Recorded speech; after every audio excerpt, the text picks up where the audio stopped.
Good evening and welcome to the November 9th Town Board Work Session. And if you'd like to join me for the Pledge of Allegiance. I pledge allegiance to the flag of the United States of America and to the republic for which it stands, one nation, under God, indivisible, with liberty and justice for all. Thank you. Call this meeting to order. Will the deputy clerk please call roll? The roll. Drawe. Here. Kohl. Here. Lee. Aye. Here. Three attendants. We're missing Bob Yes. and Supervisor Sinti. Thank you. Next item of business is the approval of minutes. You have on board before you the October 26, 2022. Can I have a motion to move? I'll second that. Moved by Councilwoman Kohl, seconded by Lee. All those in favor? Aye. Aye? Aye. Great. Minutes are approved. On the monthly reports, I believe I just received a notice that all monthly reports are in. If you're not in, you know who you are, department heads. So thank you very much. We have no guests here this evening. Moving to action items. First on our list here is 1811 Penfield Road, administrative conditional use permit for Capone's Pizza. And that would be for Ms. Ivers, our Director of Community, or Developmental Services. Sorry, Carrie. No worries. I answered any and all titles. Thank you. This is a proposed administrative review. This is the former site of the Pontillo's pizza shop. Capone's is proposing an Italian eatery. It would be pizza and sort of deli-style food available for both takeout and for delivery. They're not anticipating any dine-in. I think the only thing they'll have are a couple of seats for folks who are waiting to pick up food. This is very similar to the use that was it predated the proposed, and so it really is a perfect example of a administrative approval. I will share with you that they did propose signage, and I apologize, I must have scanned in the one of the copies, but you get a sense of the signage that they're proposing. Again, very similar to what was there prior with Pontillo's, and I just as for a clarification, the owners of this business are related to the owners of the other business over on Empire Boulevard, but it's different folks running this business. So it's same family, different members of the family running this. Similar signage. I'm sorry? Similar signage. Similar. I think they're going for the same look and feel. So if you're part of the family, you're part of the business as well. And if you were, if the board was accepting of the idea of a condition or an administrative conditional approval, I would be asking for that that vote tonight, and then we can process the permit with the applicant, and they'd be able to proceed on with signage permit, any other permits they need through the building department. Board questions? Yeah, when they say when they would like to open? I think that they're working on it now. They're putting all their ducks in the row. They've prepared the application. I don't know if I have a set start date. Typically with these kinds of applications, it's as soon as they can get all their approvals. Exactly. And they say when they want to be open and the hours of operation? Bear with me for a moment. I will pull that up, and I do apologize. The way that the PDF copied, I've got to sort of change The hours of operation will be Monday through Sunday, Monday through Thursday, 11 a.m. to 8 p.m., Friday through Sunday, 10 a.m. until 10 p.m. There you go. I could have looked up that too. I want to make sure it's on the record for the public. Okay. I don't think I have anything else. We know there's not that many staff members. There's right. Pizza 5 to 6. And selling the pizza. And there's parking, there's ample parking to support this and the neighboring use. So we weren't seeing any issues or concerns.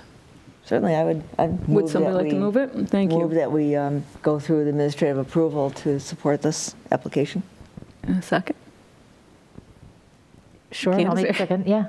Great, okay. We vote on that. So I don't know. we can just move it forward. Do we I have was to going to vote? say, I think typically they do a roll call vote for We these do kinds a of roll call, I things. think, yeah. So, Drawe. aye. Kohl. Aye. Lee. Aye. All aye. Great. Thank you. And you'll So- prepare a resolution? Yes, I'll prepare a resolution Yes. for next legislative meeting. Correct. Great, thank you, which would be, So this will just be processed through the clerk's office because it's administrative in nature. Yes. thank you. Next item of business, again, it's you, Carrie, it's building fee schedules. And I know this is something we've been working on, and you kind of gave us a preview of it our last meeting. Yes, and so, first of all, I'll say that this has been a tremendous group effort. It has not just been, it's been all the department heads working together. I think somehow, because I was asking about fee schedules, I got tagged to lead the effort in consolidating them. And so, what we're doing now is presenting to you the draft fees, and I'll move that over to the screen so everyone can see it. And this is, what we've done is sort of adopt a sort of a similar or shared look and feel so that across departments, they all look like they belong to the same community. Mm-hmm. And what I will share with you is we've gone through and evaluated past and current permit fees across the board, there's multiple departments. So there's board applications, engineering review fees, and then there's the building department fees, both for residential and commercial. There's the DPW, which is new to the fee world, and so will be that's a new addition, and then recreation as well as the town clerk. And so you'll see a fee schedule that corresponds to every department. For some departments like building department, forgive me, I forgot the fire marshal as well, is included as a separate fee schedule. I think, as we've talked about before, it can be challenging to compare directly between like other communities, because every community does things a little bit differently in terms of how they process fees at the pre-application or application phase versus the building phase, and so it's not always apples and apples, or apples to apples. It's hard to compare. What I will share with you is, in talking with other communities, there has been sort of a growing move to develop these sort of consolidated fee schedules. Other towns have found themselves in the same position where they just sort of amassed fees over time but didn't adopt them regularly. And other towns I've talked to are now doing that, where they adopt the fee schedule annually, whether or not there's changes. This way, there's every year a new fee schedule that corresponds to the upcoming year. Mm-hmm. And that's what we're proposing here, that these would be fee schedules that would be adopted before the end of the year, so they're available for any applicants coming in for January applications. Absolutely. I think might be easier to sort of highlight some of the changes. In the past, there was not a clear sort of delineation between application and then the subsequent issuance of a permit. Not every application results in actual issuance of a permit. Sometimes applications are made to boards and approvals are not granted, so the permit doesn't get issued. Mm-hmm. So we wanted to sort of delineate the two. In the past, we used to sort of charge separately for the sign postings that are required for certain applications. However, the sign posting fee didn't keep up with the costs that the town had to bear for posting those signs. So we tried to capture and increase the fees so that we're keeping up with other communities. We're also keeping up with inflation. It's been, at least for planning and zoning, probably 7 to 8 years. Mm-hmm. Wow. The last time it was updated. Definitely. And not that fees should change from year to year, mm-hmm. but they're certainly after 7 years, that's very likely that you've not kept pace with other communities. Other areas that I think would make sense is, up until now, there's not really been a delineation between rezoning applications where an applicant is coming and asking for a map amendment. Before, that was a base fee, like any other application. Mm-hmm. However, that's asking to change the nature of the land use, and so it should come with a higher cost than somebody who's trying to navigate a permit that's allowed by right. And so trying to distinguish the differences between the type of application, the extent of the review that's required, and then what's being asked. The other change, and I'm going to pass this over to Mark, is in the engineering review fee, previously there was only one fee type. It was engineering review, and it was based on square footage. So not every application is a building. So before we based our square footage on it being a building or being a structure, a lot of times we get parking lots or you get other features that we need to review or expansions, but not typically with a building square footage. So what Carrie had done is to, break that down and show a little difference between that, while also, including that there are fees for grade and fill permits, sidewalk waiver fees, and we've got those aren't as easy as of a schedule. We've sat with this board before and gone through the sidewalk review fee. We've got a formula for that. Grade and fill permit has its own calculation, so it references those. At least it's captured, within this chart in this category here. Right. I have a couple questions. Sure. on this chart. In the notes for the sidewalk waiver fees, and then below it says see engineering department. There is no other table that's labeled as engineering department. Is that a separate section outside of these fees? So we say see engineering department because each of those fees is based on its own set formula. So you have to know the calculations. It's very project specific. Okay. So when it says see engineering department, it means come talk to consult the somebody. physically. Yeah. Okay. So we can actually change the wording that says separate form available in the. Clarifies it. I mean, it's not something we just are going to make up. It's a set formula and everything else, so it's not maybe that C engineering part separate formula or separate calculation or something like that. So makes it clear that it is a formula. We can also add a note, like we can add like an asterisk. a footnote to that says like little 2 that would say these are separate calculations. There's a form available if it's required for your project. That's good. Sure, that would that's be- good. yeah. Number 3, that'd be good, Okay. yeah. And then in the header clear. for this table, I don't know if you No, meant to put. I've corrected that. I apologize. It should be Okay. engineering fees. So we'll certainly make sure that that's clear. Yeah. Great. Okay. And then in the row immediately Column below, header. it's the same Yes. engineering review. Oh, well, thank you. I apologize. Yeah, that's What in I there will too. share with you is Excel does not have automatic spell check, which I apparently rely on heavily. And so I will be You doing. spelled review correctly twice, so it wouldn't have caught it anyway. But okay, so it was just I just wanted to make sure that was intentional. Thank you. I do apologize. And what we'll do is we'll be going through with the final version of the fee table, doing a full spell check, and we'll make sure that we have put extra eyes on it for those kind of consistency issues. Great, yeah. Were a lot of, like you were talking about the rezoning, did you talk to your counterparts in neighboring towns to see how they do their And actually, rezoning? this is still us being very reasonable. So other communities can charge upwards of $1,500 for a rezoning for a map amendment because it's changing. The same thing with use variance applications. They vary by community. Some communities differentiate between the different variance types, others don't. But it's really trying to strike the balance of like an average.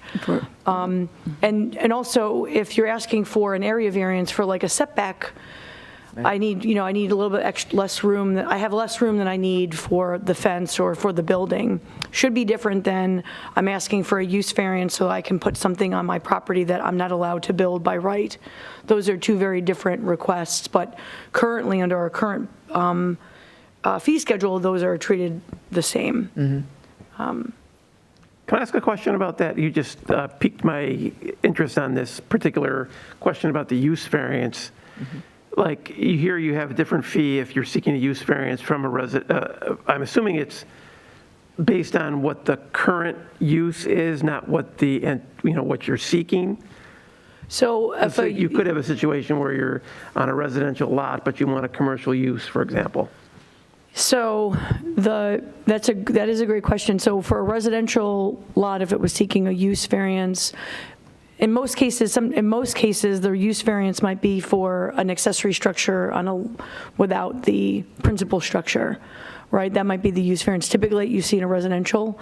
Most often, a residential development or a residential parcel isn't really a candidate for a use variance to do anything other than something in the ballpark of residential, but not permitted by, so we could certainly make them the same, but generally speaking, if there's if the use is, Maybe make the fee based on what the present use is rather than, so if you're, I could just think of a situation where you have an ambiguity there. You want to avoid it. So whatever the I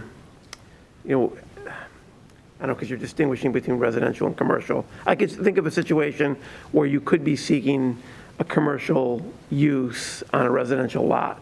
And so what fee do you look to? so I see your point. I think it would be the intended use. So if you were on a residential lot and looking for some type of a residential use variance, you wanted 2-family where 1 family is only allowed, that would be the 250. If you were on a residential lot and seeking a commercial, or any other lot and seeking a commercial use variance to do something that you're not allowed to do, then that would be the increased fee of 500. Okay. That's a good point, but we can clarify that as well. All right. Sorry to interrupt. No, that's a good, any and all comments are welcome. This is the reason we're reviewing it. What legal thinks of this as well. So that's a good point. So it's, And then, and I do apologize for a little formatting issue, we'll zoom out so you can see. Then next would be the construction fees for building permits and related building department fees, certainly Tait will address, but they are separated out between residential and then non-residential. Non-residential, for clarity, includes multifamily, because by building code, they're treated under the building code, not the residential code.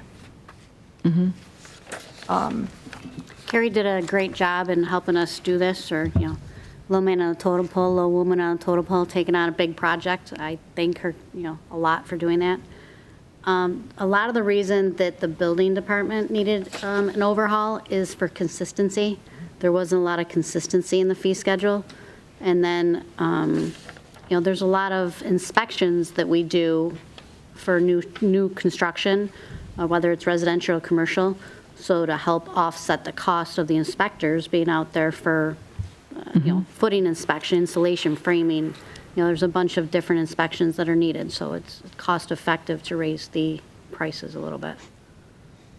And another point, as we were reviewing, so I think it's been at least since 2015, maybe earlier or longer, for building and fire marshal permitting fees since they've been changed or updated. If we did a quick comparison to the cost of living index change from then to now, and so you'll be pleased to know that the fees, if you look back at 2015, of what they were then, the increases now are still less than that in terms of keeping up with the cost of inflation. So they're not jumping up so high that they're sort of outpacing what what $50 went for in 2015 is still less than what the increase was for all of these fees. Very good. fair and equitable, yeah, I think. Any more questions, board, on the fees? You want to go through the different fees? Right. You want to go?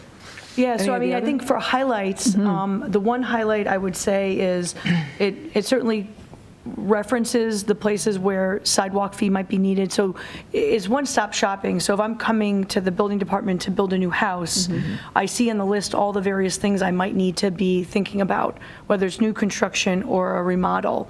And I think having it broken up by the two is very helpful, because then you know what applies to you and what maybe doesn't. And I think the sidewalk waiver and the trust and agency or letter of credit are important to know up front, so that they're not a surprise. You get the building permit, you don't want to go through the process of the permit application and then all of a sudden you're getting a random email from the engineering department saying, okay, now it's your turn to interact with us. So up front, people will understand sort of what the requirements are. It's really also helpful because they can see what is the upfront cost for development. One of the notes I will say is the mobile home permit fee, the town of Penfield was woefully behind other communities by a lot. In Heidi's analysis, we are really landing right in the middle of the per unit. There are some that charge, I think, 600 per unit, and there are some that charge 200.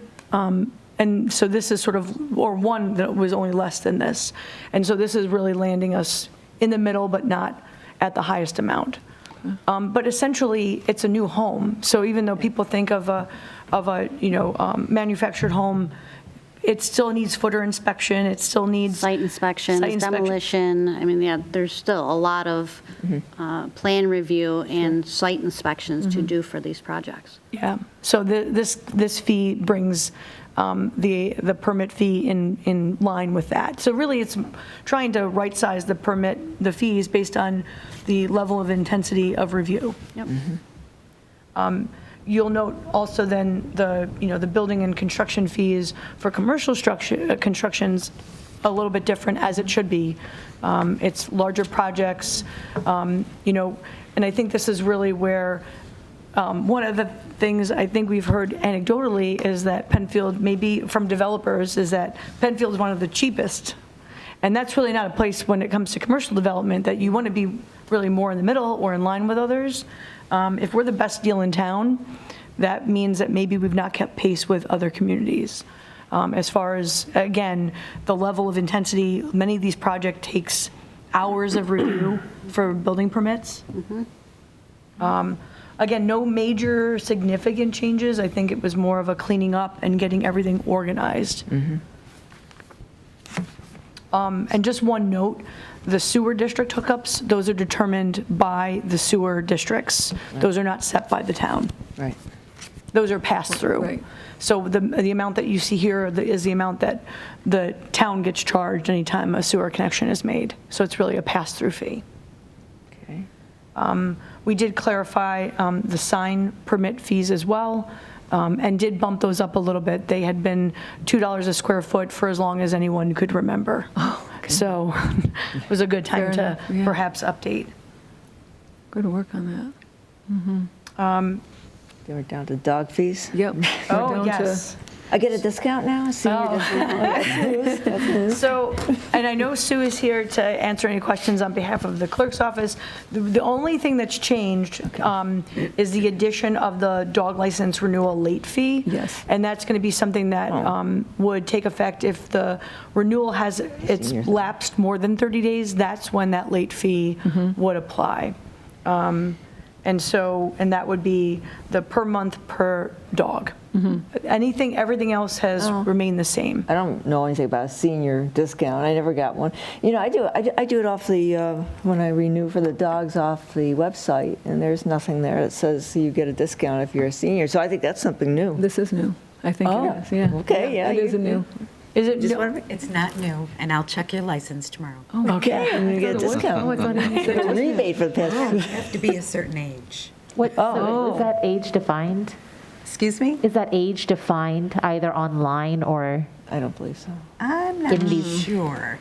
I'm Well, not it better sure. get defined, because that's something, Yeah, that- it'd be good, people would appreciate that too, I I'll make a think. mention of that. Yeah, okay. And certainly what we can do is we can add that as a footnote to this fee schedule, because this is the one place where you can come and see, and it should be available other places, but at the very least can be captured here as well, so we can make that change. That's, right, good point, good catch, yeah, it should be on there. Alrighty. I don't want to put you on the hot seat, Sue, but late fees, we do have quite a bit of late fees, don't we, for a dog? We have not imposed late fees, but yes, it's. They're there, it's a but we're real not doing it? Problem. Right, Well, okay. then we need Yeah. enforcement. Then Is we that need- new, the late fee, or has that always been there? No, we've never done a late fee.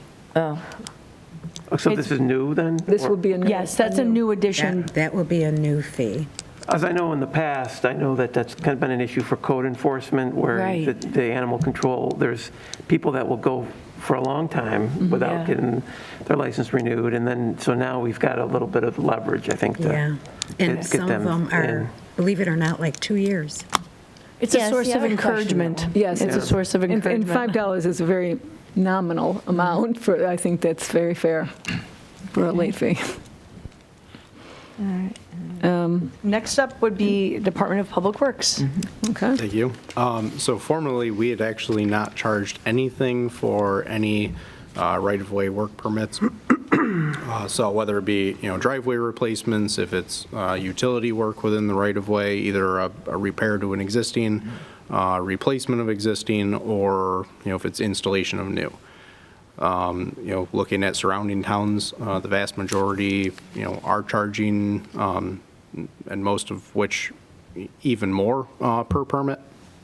So we're certainly not the highest with these, but they do, and as everyone else has kind of indicated, reviewing these, does take quite a bit of time, especially the utility contract, or the utility projects themselves and the permits. Not only are the utility companies submitting permits, but then I'm actually going out and walking the, whether it be a smaller job site or if it's the whole neighborhood with them to make sure that hopefully we can be, try to avoid any, utility conflicts or damage to existing utilities, whether it be, the town's sewers or anything else, and minimize disruption in those neighborhoods. So that's, especially over the last few years between RG&E, Frontier, and Greenlight, there's been a lot of work going on. I'm sure as you've kind of driven around, you've seen it, maybe in your own neighborhoods. But right now, they've been submitting permits. I take a look, I review, sign off and send back. But there's really nothing to force or hold anyone accountable, rather than me trying to chase them to ensure that the work is done correctly as well. And just for clarification, the small cell telecommunication charges, those were set by a previous resolution. Right. So those are just captured here for DPW because that work typically happens within the right-of-way. Sure. There may be occasions where small cell communication happens on a private property, but those same fees would apply if it were private property. It would just be processed through the building department versus Department of Public Works. Okay. Any questions on those? No, that's good. Yeah, No, good down job on to- that. All right. Next up, because I certainly don't want to try to pretend to answer these questions. This is way out of my wheelhouse, so I'll do my I'm best. happy to hand it over to Our recreation. Andrew. So this definitely isn't all of the fees that the Recreation Department charges when it comes to our program brochures. I didn't include any of that information just because we do a lot of that with instructors and contracts and things like that. So Exactly. that is all just continuing as is, but it's not captured here. Okay. Starting when you look at the lodges and shelters, I believe it was 2 years ago we updated the structure. Nothing has changed from year to year since then. Basically, Tier 1 is town or school with no charge. Tier 2 would be a resident, and Tier 3 would be a non-resident when it comes to those, so no changes to that. We did have an addition. During COVID, we started booking our amphitheater for outdoor events. We've seen a large growth in the last couple of years, kind of words getting around. Yeah. We kept the fees very minimal at that time.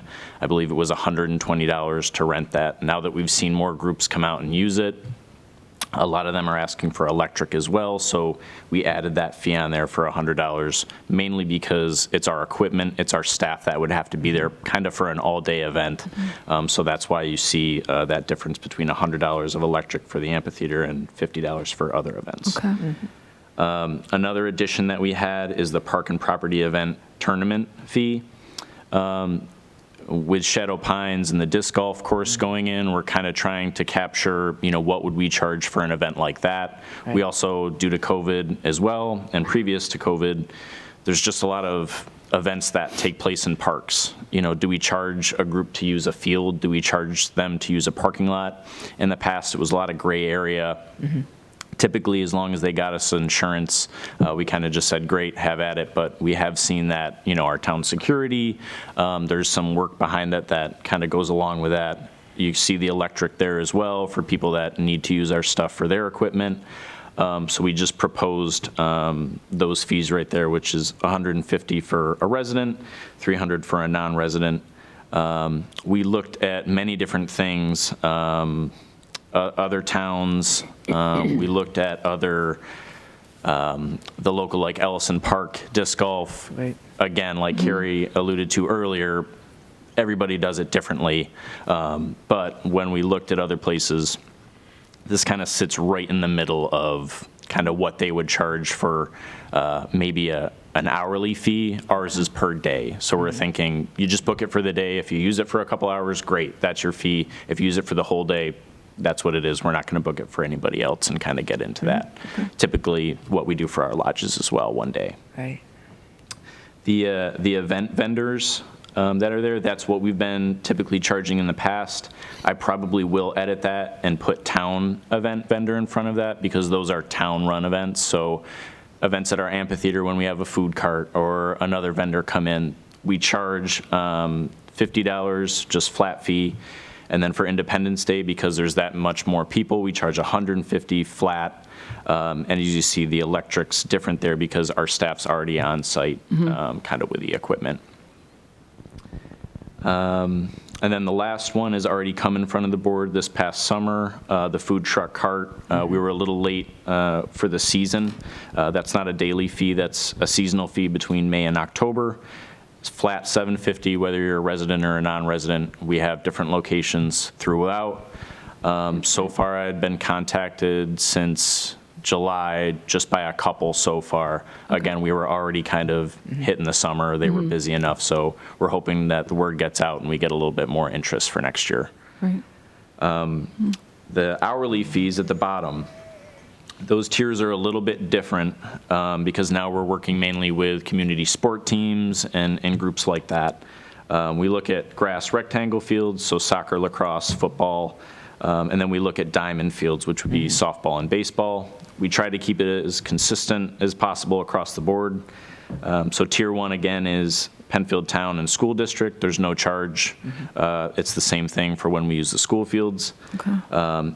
And in the past, we hadn't charged anything for our community groups. So if you look at the bottom where it defines that, we're now defining a community group or a partner as having at least 80% or more residents and also having a 501c3.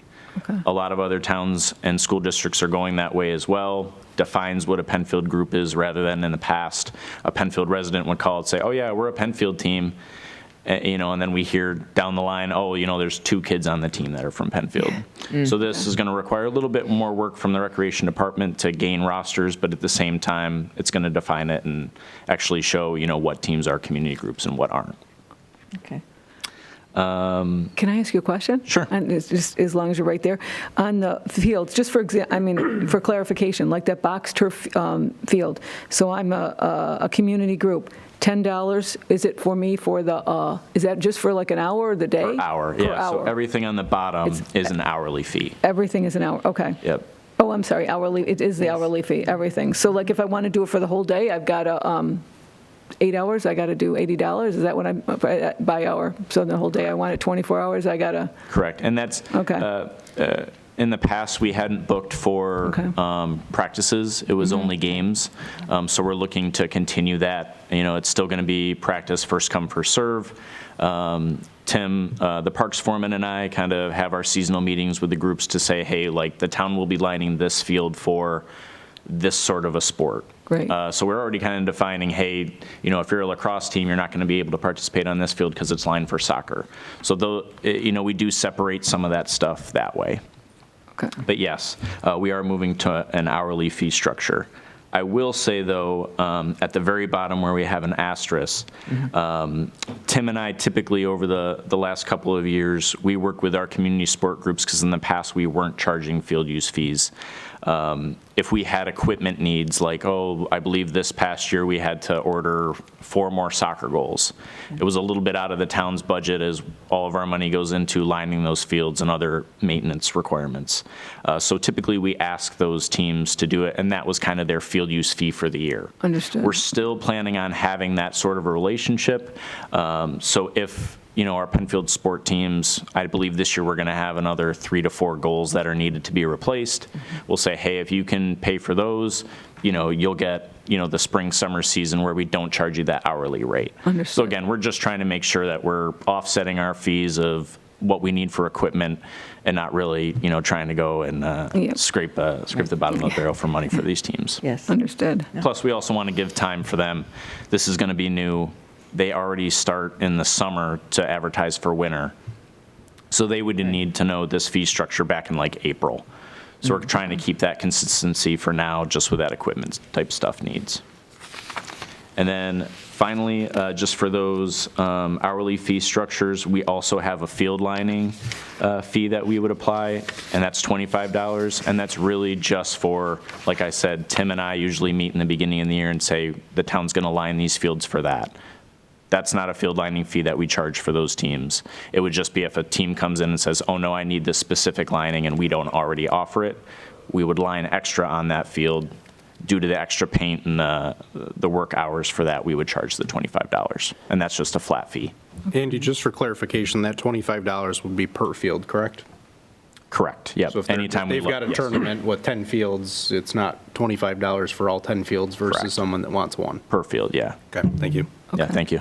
Could I just ask a quick question on the community sports groups? I just think, for strikers, for example, I registered my daughter for that a couple months ago, and that's kind of they pay the fee, and that's going to cover like this summer. So have they already been aware of these changes in the charges for that, or is that? So that's kind of what I was alluding to before.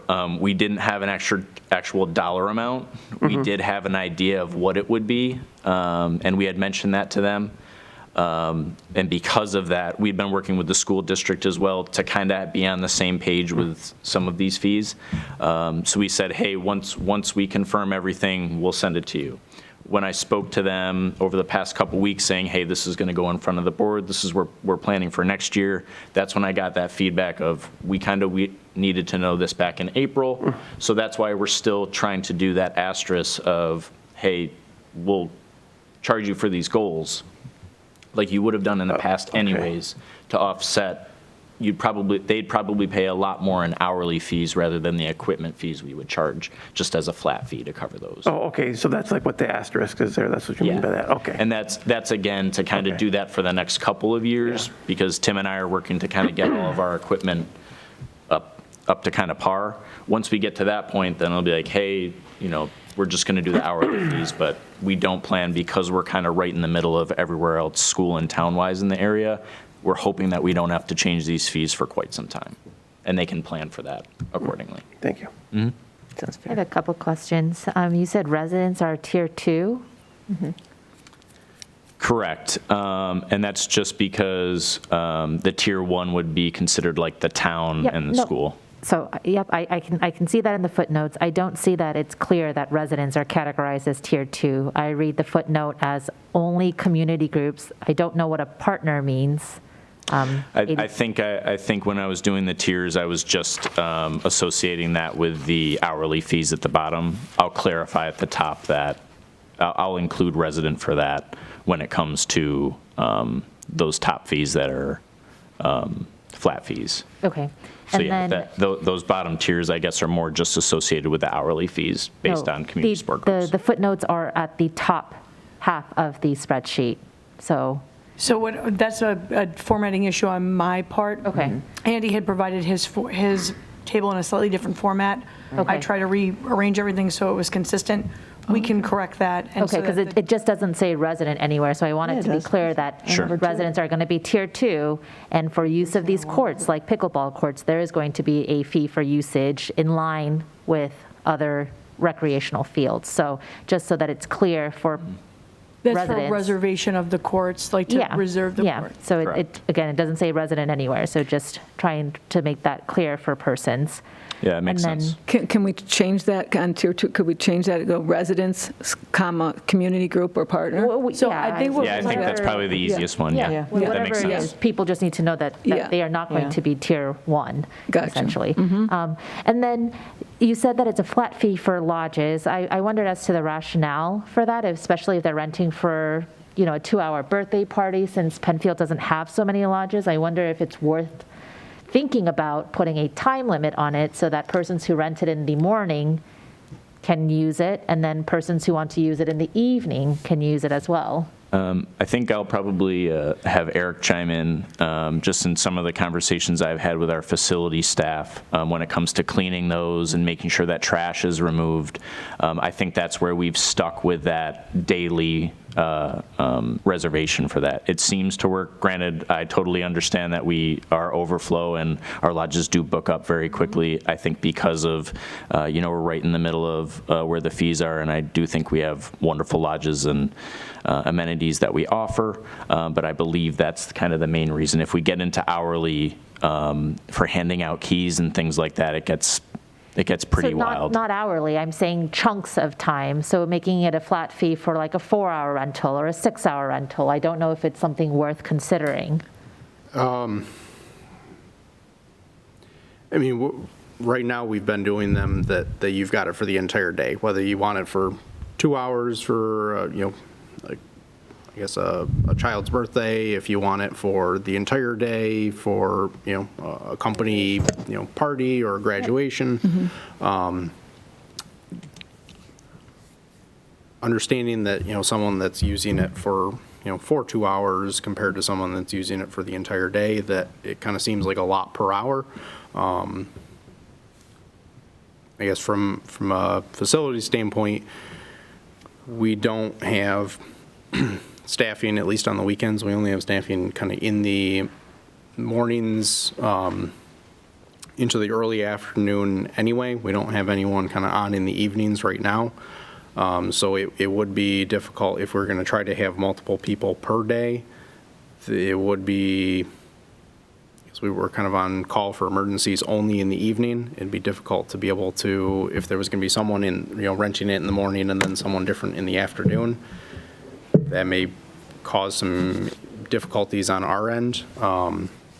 So let me ask differently. Do we have events currently outside of the daytime hours where our recreational or facility staff would have to be called after hours and then the town is incurred overtime costs?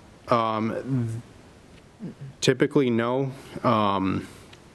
We have relied on our security guards at night. If there is especially a weekend rental, for example, if they have a party going into the evening, the security guards will come around in the evening, make sure that the building's locked up, and then facilities, when they come in first thing the following morning, would do their best to clean everything up and make sure that it's ready for the next day's rental. Sure. Yeah, and if I can chime in too, I think from the reservation side of things, it would get very complicated when it comes to us handing out keys. The first day of reservations for residents this year is December 7th, which is heavily booked and used online to reserve. I think if we had 4-hour blocks or X amount blocks, especially for the graduation season of May, June, and July, we already, Jim Kreckman's phone for facilities already gets enough phone calls. Can I get in at 6 a.m.? I want to stay late. Can I get in the day earlier? I think us defining it as a day solves a lot of those problems, just to say, no, you get it for the day. If we get down to hour chunks, I think that creates a lot more issues with reservations. So it's just, again, something to Something to think consider about. because, again, lodge rentals, I mean, I've tried also, calendars get booked very quickly, and That's a to good point. balance, costs. And then Right. if we are getting called for security and overtime fees, every other fee schedule, we've talked about offsetting some of our costs, and here's an area where I don't think it equally offsets costs. Well, that's a good point. I So want- just something to consider. I'm not think saying about. it's- Right now, Andrew, the time frame when someone rents, what time can they get into one of that facility, and what time do you have to exit? So it's 9 a.m. to 10 p.m. 9 to 10, okay. So, And I guess I'll say that we include this on the recreation department fees because we use our registration and reservation system for it, so it just seems like it's a little bit easier for us to define the fees. I will say more the facility side of things are the ones that actually do the work behind the actual going cleaning, and it would be more on their end to kind of say, hey, we should bump this up or change it. well, maybe that's something we could look into Yeah, because next if they year. close and- at 10, Right. that means, our town staff have to go in after the event to clean up. That's very late in the evening. Yes, absolutely. So, But maybe it's something we can discuss at yeah, I at a think, later. and- given that half the board is not here, sure. Yes, absolutely. Yeah, so But just- I agree, with something to think about, absolutely. Sure, considering we do only have two indoor lodges, so. Any other questions on the fees? Good job on that too, you guys. Rec, Thank you, everyone. Andrew, thank you. fire marshal. And fire marshal is the Yeah, next. so we're nearing the end. We're getting very close. Very good, very good. That's back to Heidi. So this would be Heidi's, again, Heidi and Jeff worked together on this, and I was just simply the filler-inner of the table. Yeah, Carrie, the three of us met. Jeff and I were looking at other towns, and other towns tend to have a lot of individual fees that they single out. We like to actually group them, so it doesn't look like, we're nickel and diming them. And then, you can see from the tents, and you can read on all the way down. Those are inspections that we do. The periodic inspections down at the bottom, that is what the part-time fire marshal was hired for, to help us with periodic inspections. But then there's also re-inspections. So I don't know if I included it in the town board report recently, but there are a lot of follow-up inspections because people, You did, as a mayor. there's extension cords that they didn't realize that they shouldn't have. We're going to run into space heaters. Not supposed to have space heaters underneath the, within a commercial structure. A lot of different areas of violations. So there's a lot of time that is spent with the inspectors going out and doing those follow-up inspections. So I really, really like the fact that after the third inspection, there is a charge. So down at the bottom, you have the periodic re-inspection. And that's if on the third attempt of trying to get them to resolve the violation that they haven't done it, now, it's going to hit them in the pocketbook that, they're kind of like snubbing their nose to us. They're not, and it becomes a fire life safety hazard. Yes. So thank you, Carrie, for helping us put that in. And then I think the other thing to note is most of these specific operating permit types correspond to specific sections of the fire code. And so that there's fire code correlation between the operating permit types. And this is pretty standard across any town or village or city that's got a fire marshal has some charge that looks like this. Right. And then the next and last one are the fire marshal construction and special fees. Again, it's all pretty self-explanatory. It's all inspections that we do now. It's just becoming more consistent and, updating. Like Carrie would say is with inflation, that's all we were trying to do. Is there anything really new in the fee schedule, in the fee topics? As I think Candace mentioned that we were missing a couple board members, so I would love for Bob Ockett in his fire capacity, fire commissioner, that he would weigh in on this too. So. Yeah, one of the things we were anticipating is we are looking to try to finalize the fee schedule so it can be adopted hopefully at the December 7th meeting. That would give town board members additional time to review the fee schedule, provide any additional feedback to the various department heads. Collectively, we will all work on making sure that our respective fee schedules are finalized. We'll make sure that they're formatted, because I'm seeing all kinds of things. We're copying and pasting of things in the table. The layout will be consistent. It'll be formatted nicely, and make sure that everything's finalized. So we would want to move toward not doing anything at the next board legislative meeting. We'd be looking to do something between now and the December 7th. That gives everybody lots of time, and that would give both the supervisor and councilperson Ockett time to provide feedback as well. And that gives us time too, with the recreation department has their for next year. When is the? Our winter spring Winter, brochure spring. gets finalized next week. Next week. Okay. Yeah, so. But December 7th is when we open lodges. Right. That's, would we? So if That's what I was saying. I remember that comes up. well, you publish the fee schedule for the lodges, and that makes sense. That's the way, which Yeah, probably. especially for this one, just because it is Penfield residents that start on December 7th, non-residents start in January. Gotcha. So I don't- Well, that's going to be, There's no need for a public hearing.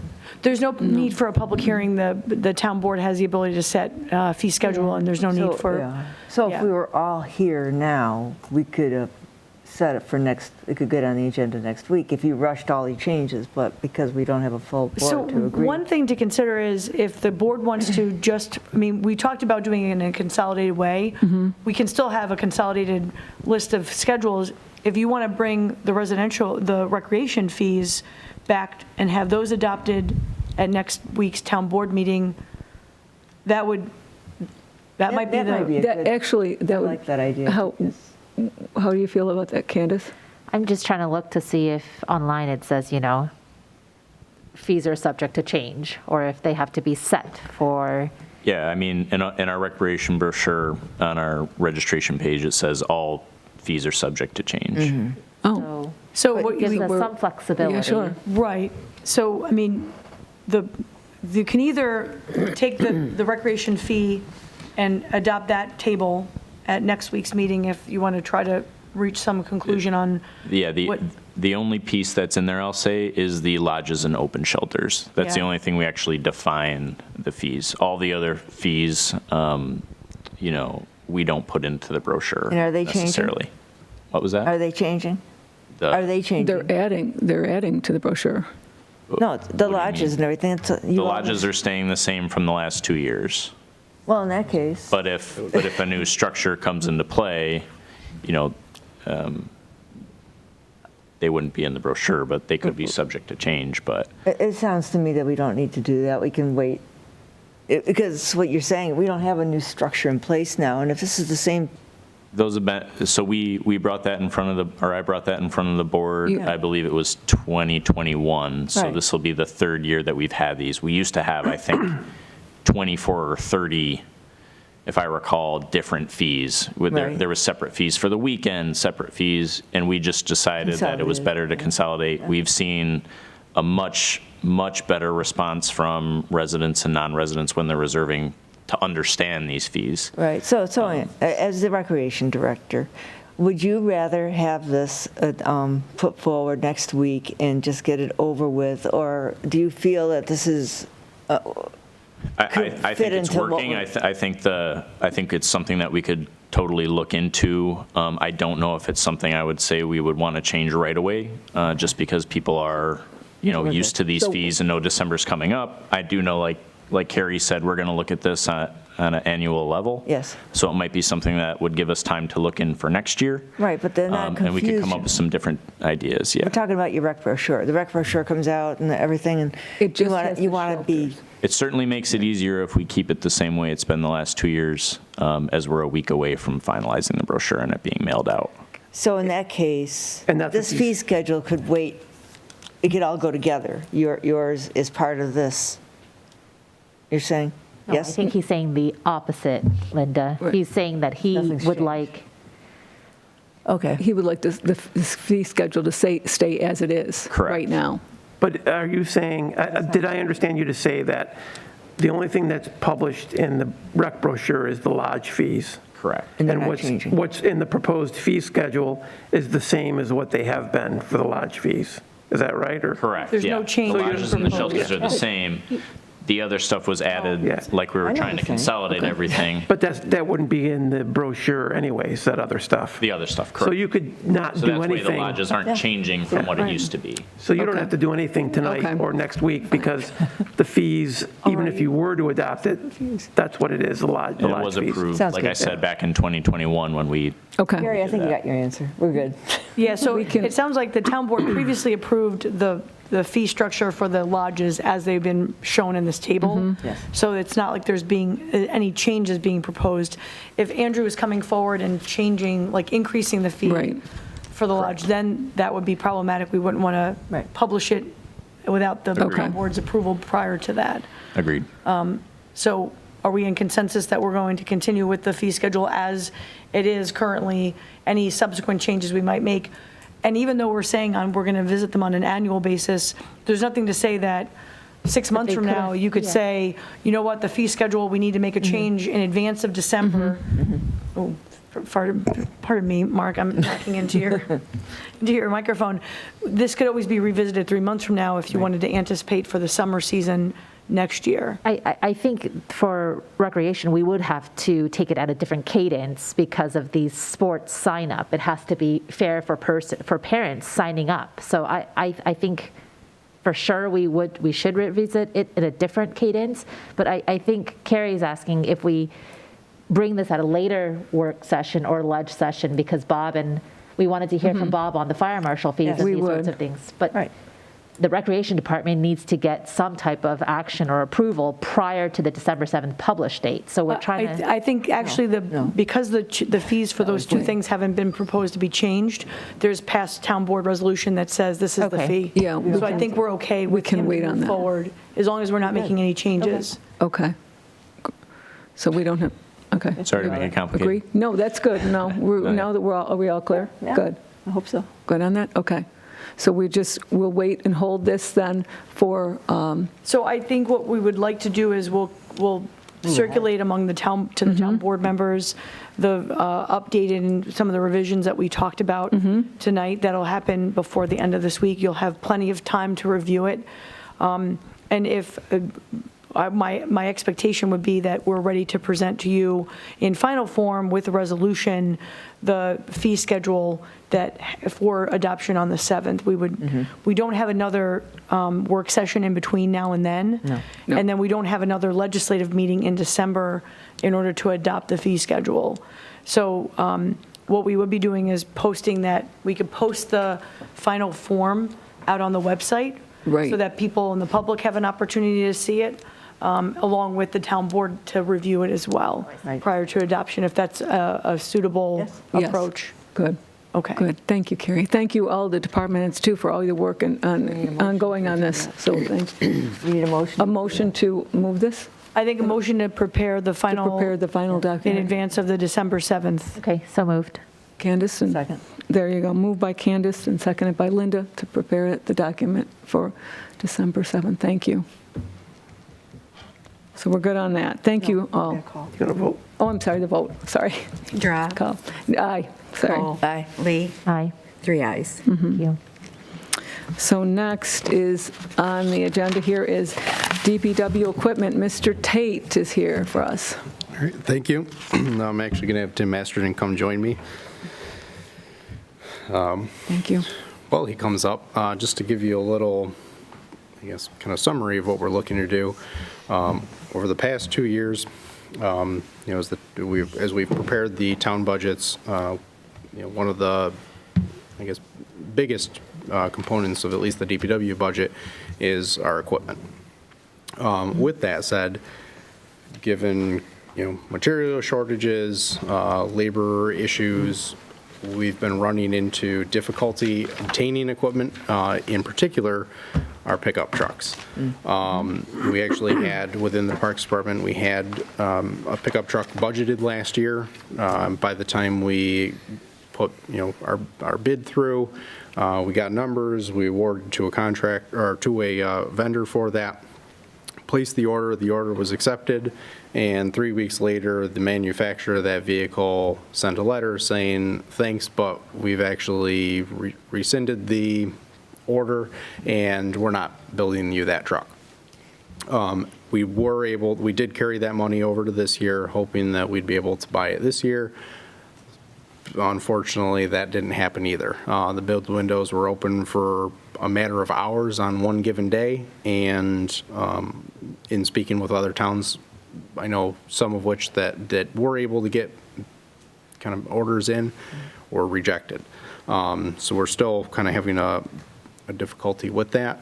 Not wanting to carry over from year to year, and especially the impacts of trying to buy multiple vehicles in one given year. It kind of it makes it difficult in future budgets to then, you do a lot now, then you do nothing, and then in the future, you're trying to play catch up and replace a number of vehicles in a given budget cycle. So because of the difficulty we've had over the past 2 years, I have been informed there may be a possibility to get some vehicles, but not nearly as much as, or everything that we've been planning for the past 2 years. So with that, Tim has actually kind of been part of a equipment demonstration for a robotic field painter. A lot of times we'll go to different demos for equipment. They seem, yeah, that'd be nice to have, but really not practical for what we're doing. This particular unit was actually just the opposite. Extremely practical for what we're doing and highly beneficial to the department. So what we're really asking is actually a reallocation of money that was already budgeted within the Parks Department budget that was going to be used for a truck, knowing that we can't get that truck, to actually spend that and buy a field painter instead. With that, talking to the company, they, given, and even just our climate, they are a seasonal type business, so they're not selling a whole lot of these in the winter, as you're not painting, lines on fields for different, whether it be, soccer, lacrosse. So they actually have somewhat of a end of year kind of closeout savings, more or less, that we would be able to benefit from by purchasing that this year. We also know that their prices are anticipated to increase by at least 15% next February, going into kind of their busy season for next year. So certainly don't want to spend anything more than we would absolutely have to. And we've got money available that we can't spend anyway. I know the auditors kind of question when we've got money allocated that we can't. They're understanding the situation we're in, but I can't carry it over from year to year to year. This would certainly, and Tim can speak on it a little bit as well, but this would actually cut down quite a bit of time and effort that we're putting into, and even as Andy mentioned earlier, with our field layouts and painting for all of the various athletic teams, would be a huge kind of benefit to the Parks Department itself. Let Tim explain a little bit some of the numbers that he's quantified with it. So some of the, just a little background of what we do with the Parks Department, we lay out, give or take, about 38 layouts per season. That starts in the spring and ends in the fall. On average, it takes us about 4.5 man hours to complete one field. We saw the demonstration. Andy was there. After Nick, the salesman, set up the robot, it took half an hour to paint the field, which would take us 4 man hours. So, or 4.5 man hours. So it saves us 4 hours in that point. While the auto painter is painting, we could be doing other things like playground inspections, mulching beds in the same park. We don't have to babysit it really. You just, press the button and you let it go. So it would almost take all of our man hours in laying out fields completely out of it, where we can be doing other things in the springtime, which is probably our busiest season with all the gardens and everything else we have going on. It does have other applications too. We can build, it has a program for temporary parking lots. So if you guys, the rec department put on a very, very good Halloween celebration. People were parking all over the front lawn. It can literally set up a parking lot, stripe a parking lot right in the grass for you, a temporary one. And it's just, like Eric said, it's probably one of the more, Right now, one of the, we do have a field painter for these athletic fields. It actually takes an employee riding on that to steer and navigate where to kind of start and stop painting each individual line. Whereas this, given in some of the pictures that Carrie had been scrolling through, it does come with a tablet. It's got preloaded field layouts and shapes and sizes on it. When talks with the company, we're looking to see if they would be able to take, given the kind of the orientation and size and shape of some of our parks, some of our microfields, they're kind of odd shapes or I guess odd sizes, not necessarily standard. They would be able to, or I guess our hope is that we'd be able to work with them to actually preload everything. So rather than having to go out and change things, we can just go through a drop-down menu, select what particular field we want, what shape, what size. Yeah. It's all GPS automated. You just press a button It's very cool. and It's like you what they're go. You doing don't have to ride corn on mazes it. and stuff, right? Yep. That's what Yes. the Wickham Farm, That's- their corn Yes, maze. that's exactly the technology that they used for that. It was used on combines, and I think it's, the company took that technology and put it into the field lining industry. Seems like maybe recreation could work and do some kind of program. That's why I'm still sitting up here, heavily supporting this. Some other notes, or Eric, you can go. Sorry. I mean, we'd still have to have, one employee out there with it, at least making sure that no one else is, Take it. Yeah. yeah, no one else is messing with it. However, that employee, they could be watching from a distance and still conducting a playground inspection, or they could be moving goalposts on the next field, either before or after. So I think it would certainly be, as I explained before, it'd certainly be beneficial.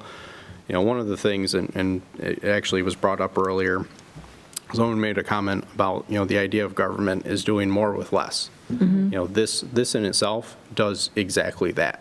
We'd be able to do quite a bit more with our fields, being able to maintain them with fewer people and fewer man hours. So I just have a couple questions I want to be open up to the board, but the cost of that, how much is that actually? Thank you. We're waiting for the. Yeah, no, and I apologize. Let's get to it, the rest is kind of self-explanatory. Yeah. So it is not cheap. It is between the actual field painter, the battery, the kind of setup, the tablet for that, the shipping, it is just shy of $36,000. Now, one of the things, the Penfield School District actually just bought the exact same unit.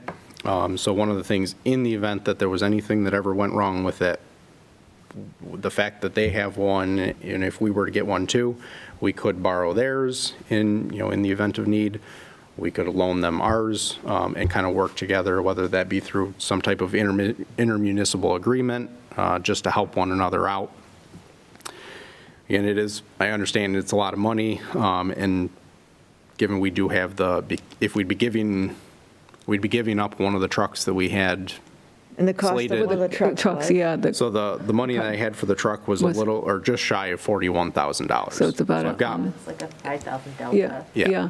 Now, with that, is there, I assume there's well, I don't want to assume it, but is there some kind of a warranty on this equipment in the?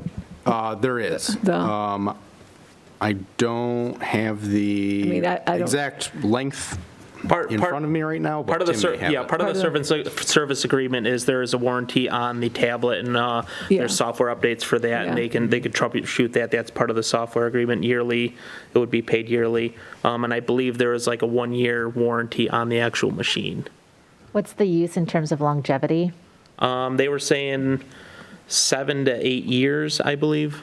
And if the board approves the reallocation, are you anticipating to still require a truck or the replacement of the truck in the next year or so? So the particular truck we were at least looking or had intended on replacing in 2021 because of the, I guess, lack of availability of build slots. We have invested some money into that truck to help prolong its life and to keep that going because we still need to have something. With that truck is actually, given that we've invested a little bit into it, it is still running and operating just fine. Not to say that we're never going to replace that, Sure. but it can push that out. Push it out by a year, push it out by 2 years? So we do probably 2 years, given that we did just finalize the 2023 budget. It's something that I'd be looking to include in the 2024 budget. Any questions? I don't have any more questions, no. Questions? Any? It seems obviously you guys, there's a need. I mean, there's a need for it. I'm going to ask just one other question, only because, and I know that we want this for you want this for our town. Any way that there's any way to share what the Penfield School District has? If they have one, do we need another? Do we need one too? I guess. So that question had been asked as well prior to tonight. Given the amount of fields that the school has, they're using theirs pretty much every day, no different than we are. We've got one employee that dedicates close to 90% of their time, lining. spring, summer, and fall, just painting. So are we all of painting our fields athletic like, fields. are we painting fields more than once a day? I mean, we're painting them We're doing them once a week, once a week, okay. but just because of the amount of them and how long it takes, it's It's a better part of 3 days to paint all the fields in the town of Penfield.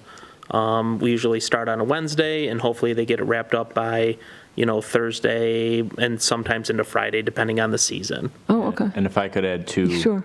one of the biggest things that I'm looking forward, and I think the community sport teams would be looking forward, is because of the 3 days that it takes, that's assuming that it's perfect weather in Rochester, New York. Yeah. If it rains, they can't get on the field and line it. Right. The difference between the old, or I shouldn't say the old, the current liner with someone sitting on it, that weight compared to the weight of that, which I know Tim knows. 70 pounds. Is much different. So the ability to go on fields if they're slightly wet to be able to paint them for the weekend, Oh, okay. we could have that machine go out and be able to do that, where typically we'd have to hold off a day or two for a staff person to do that. So that's going to be huge for months like April, where the snow comes in, it starts to dry out. It might take staff 3 to 4 weeks with rain and things like that before we're able to line them for teams to use. If that can go on that much sooner, it's that much more play for sports and recreation in the community, and essentially more for fees if we want to look to offset a piece of equipment like that. We're adding time to be able to have our community sports on That's our excellent. fields. That's a great So that's a addition big for help. the community. Well, that you answered the point, those good questions. So what you need from us is a resolution to move the funding from Yeah, that so if pickup truck if the into, board was comfortable, I would prepare a resolution, not necessarily reallocating the money, given that the money is within the budget. As long as the board's supportive, I would prepare a resolution to, authorizing the purchase of this. And I would actually liquidate the PO that we have, that we currently have for the other, the truck that we were originally planning on purchasing. I think this is great. Eric, are these like subject to like a contract already, a state contract or something, or? So I did, they are not on a contract, but I do have a sole source letter from the manufacturer that I've already shared with our finance director. She did review the wording in it and felt that it was sufficient and that it would keep us out of trouble if the auditors asked. Be happy to share that with you as well. Okay. I move that we authorize the funding for the purchase of the robot. what do you Robotic call it? field painter. tiny something. I'll second that motion. Okay. So moved by Councilwoman Kohl, seconded by Councilman Lee. Can we have a roll call vote? Drawe, Aye. Kohl, Aye. Lee, Aye. 3 ayes. Great. Okay, next on the agenda here is 1854 Penfield Road Conditional Use Permit Public Hearing Follow-Up on Daniel Roofing, and that's you, Ms. Ivers. Thank you. Just as a recap, the public hearing application was received for a conditional use permit to allow the roofing business to operate at this location. Public hearing was conducted at the last legislative meeting. We had one participant share feedback with the board. The applicant himself was not able to attend the meeting. He is here this evening, so that if the town board has questions related to the application, you'll have an opportunity to address those questions with him directly. The one thing I would note is at last legislative meeting, we did discuss that the board wanted to be able to reopen the public hearing since the applicant wasn't there, and in case there's any new information that comes forward as part of the review of the application, that there's another opportunity for the public to provide feedback or input to the board. Yes. So what I would ask is for the town board's approval to repost the application, reopen the public hearing for this application, we would publish that in the paper of record. In talking with the attorney, we would be setting that up at the earliest date possible, given public notice requirements. And so I don't think a formal resolution would be needed. It would be more of an approval to reopen the hearing as part of would you want a motion for that and a vote? So No, Peter. Yes, but I don't know if I assume the board maybe wanted to ask questions. Yeah, tonight, too. absolutely. I'm saying subsequent to the I think we'd like to questions. talk to the applicant First, and then, okay. and then we'll discuss. Apologies, I That's jumped the okay. gun. No, that's wonderful. And I believe, if you want to have a seat, great, thank you. And if you just want to state your name and your address for Daniel, Daniel? Yeah. and is it Artelson? Ardeline? Artelin. Last name. Yes, and your address is, 1854 Penfield Road. thank you. I'm so sorry. Daniel, you're going to need to move up and talk into the microphone because otherwise PCTV will yell at us. They need to be able to hear you at home and in the audience. So thank you for coming tonight. I know that we had a public hearing last week, and we had some questions we'd like to ask you, that the board would like to ask you regarding the operation. I think Ms. Ivers is going to pull up some, the location. Did you want to pull that up I'll pull it up right on now the screen so people can see what we were talking about, 1854? You would like to put a roofing company at your location.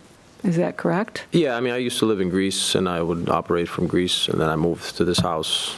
I didn't know I was in a certain area where I needed, I guess, to go through something, but I basically I live there and operate there as well. So in the back, I also have a lot of material in the back that's left over from jobs. So that's also why I want to build a shed there in the back as well, so I could put all the material in the back. I'm not sure if we're talking about the shed or the sign. So as part of the application in this district, any new uses or occupancies of structures within the four corners needs a conditional use permit that's issued through this board. And as part of that application, you're also seeking the town board's approval for the signage. Usually the signage is proposed signage. In this case, the signage has already been installed.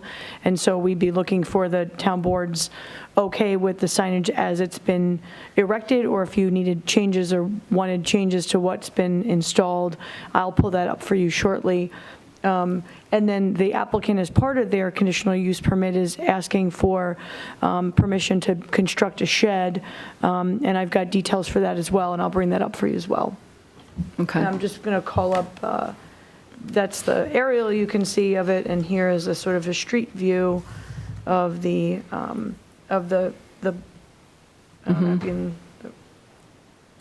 there we are. And this is it right here. And the one thing we were not clear on is the number of units in the building. I know there's other residences, so you live in one of the units? Yeah, it's a 3-unit house. Okay. Who owns the property? Do you? Me, yeah. So you're the landlord and the Yep. tenant. So the primary use of the building is a residence? Yeah, I just basically live there. I just operate from my laptop, so it's not like an office. You know. So it's when you say a roofing company, is it administrative? See, I'm not clear. What is it? The roofing company, normally a roofing company is a place you go to get estimates about putting a roof on your house. Do you do that? Yeah, I mean, most people don't go to the office and they just call. The reason I just put the sign is just to get more views, you know. It's a busy road. So you just get more calls. Do you get appointments? Do people come for No, appointments? people don't come to the office. They just call. So there's no need for an actual office. I just live there. Like I said, I just operate from my room and a laptop. So I'm not like a big company yet where I need office space, I guess. So, Mr. Artelian, thank you for coming tonight, and thank you for your patience as we get through the other action items. I think it's helpful for you to be here because we had some questions from other residents and participants raised, and it was hard for us, based on the application materials, to really understand what was happening. So I have a couple questions either for you or for Ms. Ivers. So I understand that there are two items before the board, the conditional use permit and as well as the sign. So I'll take the sign in first order. I see that the measurements for the sign is 36 high, 48 inches wide. Can you confirm whether or not that complies with the signage regs for that area? I will double check that it's based on the freestanding sign. I will double check that right now as we're here. I believe it's consistent with a previous sign that was located on the site. My understanding is that because this is in the Four Corners, Right. the town board has the ability to grant signage as presented if they are if they agree with the sign as proposed. So that was my understanding. I'll check that now as we're speaking. So all of us had a chance to at least visit the property. I mean, typically, like Ms. Ivers said, it comes before the board or before another committee, but it's already up. So, I mean, I don't really have, additions to how it's erected aesthetically. I just want to make sure that it's consistent with the district and There committee's review. was a sign on those posts? I think before it was like a dentist office, the Right. house. And there was, then- so you're using the same posts and everything? Yeah, the posts were I already thought there, so. Yeah. I think Well, that for any would- kind of office even, how many people do you have work in is it just you, or do you have a Yeah, so, like I staff? said, it's not really an office. It's just, it's where I live. The sign is just so I could get more calls. basically. Yeah. So I share a little bit of Linda's, confusion. I understand that nowadays you can just work, right, from your laptop or remotely, but, so there's 3 units. Are the other 2 units currently occupied? Yes. It's a residential home. It's a 3-unit residential home. Okay, so I think part of our concern is that it is clearly residential, but it seems that a business appears to be operating out of it. There's certainly debris and other materials you're proposing or asking for approval to make a shed to contain those materials. Yep. I think there have been resident concerns as to debris and maintenance of the property. And so I think, out of fairness, we wanted to allow for a new hearing, Ms. Ivers, rather than reopening, so that additional notice can be sent to the residents, and anyone that has an interest or concern would be able to voice that, and then the board can consider everything contemporaneously. Well said. Carrie, because this is the Four Corners district, and it's also being used as a residential use, it's really, you can use, like, it can be a combination of residential and commercial uses. can. But it seems like the conditional use permit is more than just operating the business too. So I don't know what the notice said originally. So it was conditional use permit to allow a roofing business to operate at this location.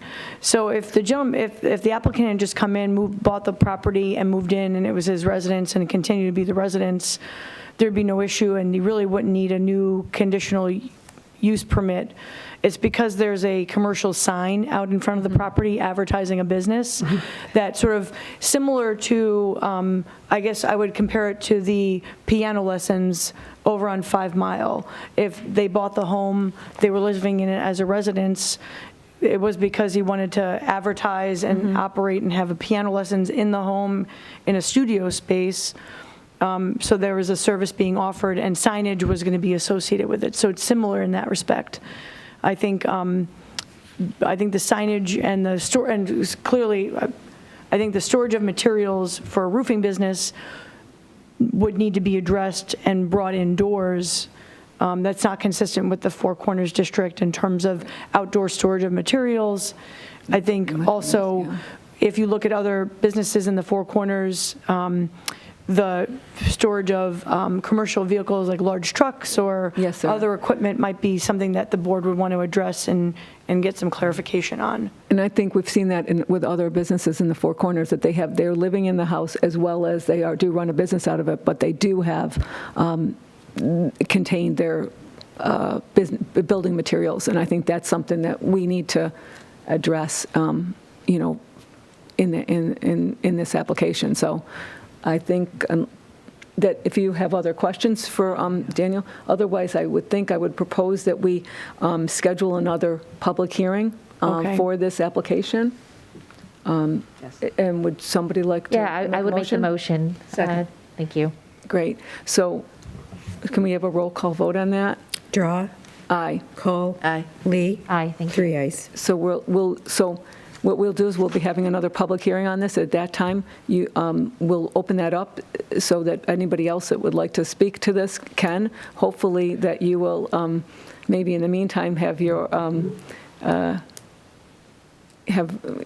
be able to have things maybe more in order in the, for what you would like to see happen on that property, and can share that with us. Yeah, I mean, the only thing is this, it's winter's coming and I need to put like a concrete slab down. And I'd rather, put it down before it starts snowing. So that's something that, The building department can't issue, we don't issue permits associated with physical development until especially when it's part of a conditional use permit. I would defer to the town attorney. Normally in this district, any development or alterations that are related to a new occupancy, new owner, because that's the trigger here, any change in ownership even requires a new conditional use permit be issued by the board.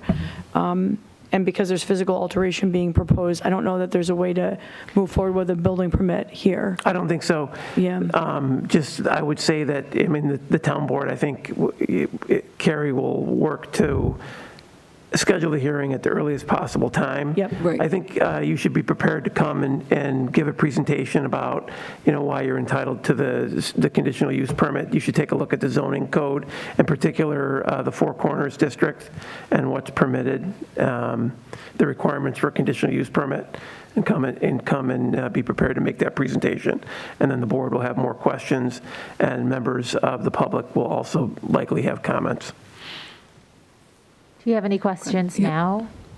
No, I mean, will someone let me know when the next meeting is? I'll let you know when the public hearing's being set. You'll be informed of the date. I should have an answer by tomorrow. Ms. Ivers will be your contact for the town, so if you have any questions, that she's the one, you will be on email.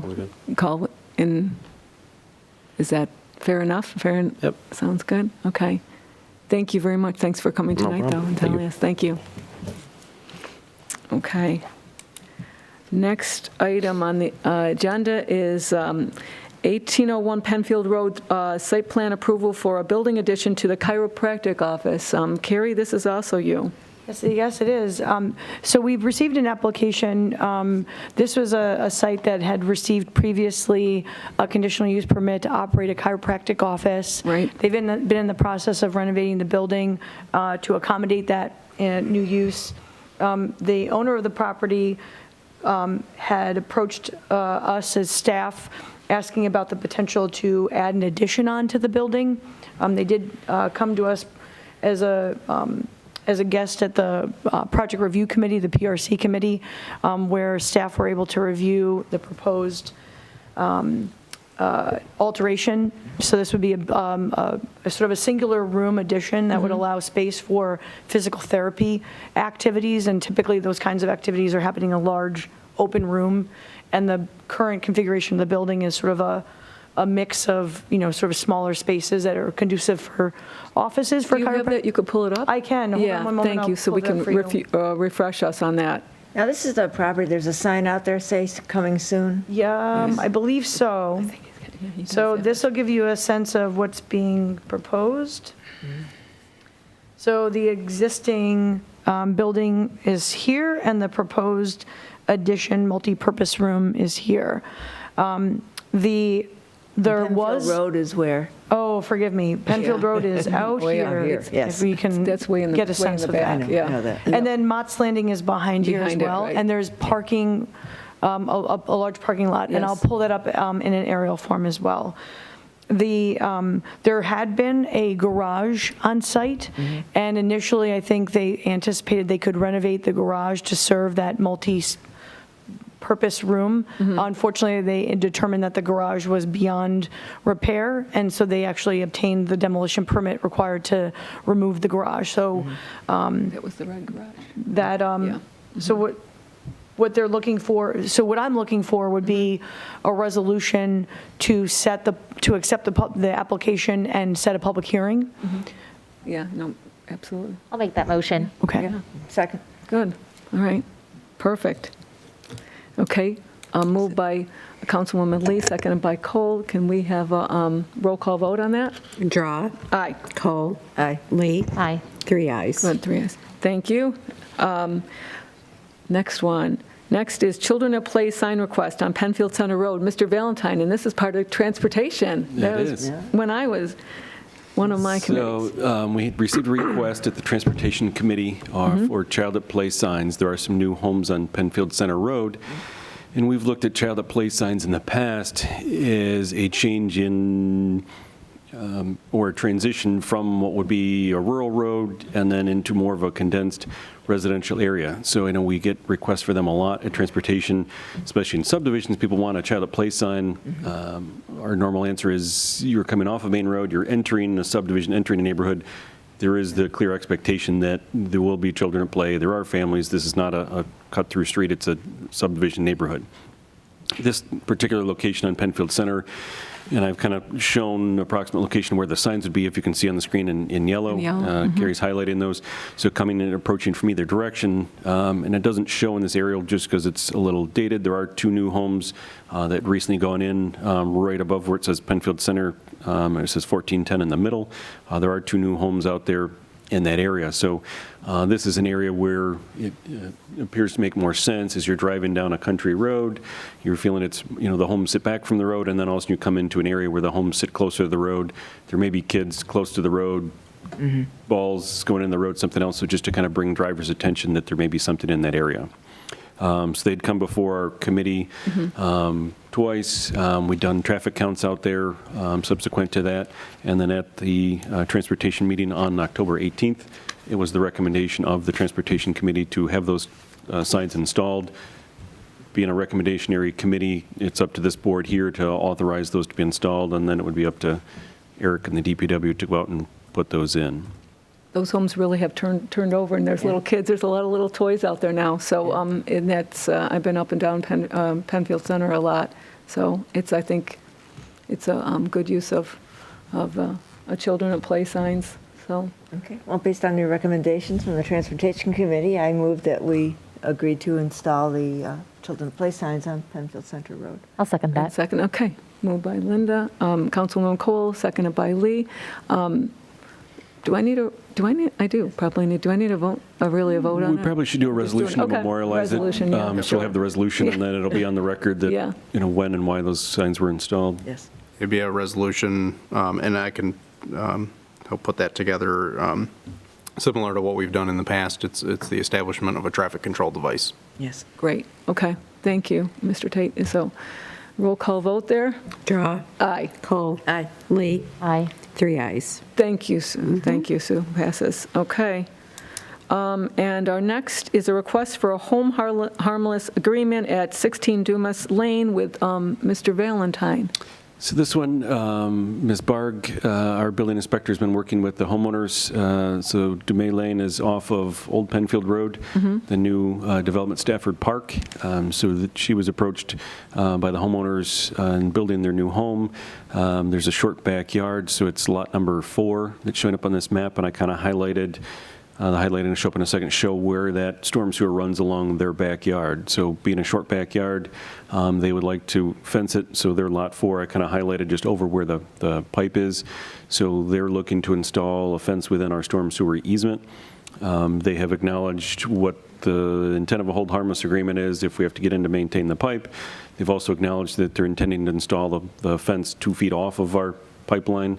I would also add the condition, if the board was inclined, that along that back line, that those post holes would have to be hand dug, so we don't accidentally auger through the brand new pipe that was installed or impact to that area. So in the board's documents, Ms. Barg, provided pictures of the area, the existing conditions. They're just getting their lawn in now, but did want to come forth with a request to install the fence kind of at that same time. What lot are they at? So Lot 4 Lot four. is their piece, and I think we've got a site plan in that package that they kind of highlighted. The fence would parallel that rear property line, but they would offset that 2 feet, so they're not over top of our pipe. Are there fences on any of the other lots? Not currently, no. Is that something they're going to want to come back with as well? I mean, the neighbors may. They would have to come in and seek a hold harmless agreement separately for those. So here they're showing, that fence to kind of parallel that rear property line, and then the catch basin at either corners. Obviously, we don't want a fence over top of our catch basin. You can't remove the grading. You can't get access to the. Are they doing it for safety more or just aesthetic or? I don't know. I don't know if they have young children, pets. They Yeah. just, obviously you can see it's a very short backyard. There's only 27 plus or minus feet in that I'm just back piece. So probably some for privacy and some for, Yeah, children, pets, just to Sure. contain them in yeah, okay. their yard. So Questions? No? Well, seems the pretty board's okay with it, a straightforward. resolution to Yeah. authorize signing the hold harmless agreement, and then we'll go through our normal process of having the supervisors sign that, having the residents sign that, and then file that with the county clerk's office. I'll make that motion. Second. Okay, so moved by Legislator Lee, seconded by Kohl, Legislator Kohl. Could we have a roll call vote there? Drawe. Aye. Kohl. Lee. Aye. 3 ayes. Thank you. Thank you, Sue. So that brings us to, under informational items, our next item was a property tax relief for elderly and disabled residents. That has been removed. So we will see that at a later time, Board. We have no old business. Do we have any new business? Seeing none. Our next work session will be, and it'll be our last work session of the year, will be December 14th, right here. And I can't believe the year's gone so fast. So with that being said, it's 8:06. I will call this meeting adjourned. And just remember, please, this Friday is Veterans Day. Please, everybody remember to thank a veteran for their service for their country. So, and thank you all. I appreciate all the department heads. Thank you, PCTV, Greg, for coming tonight, and have a nice evening.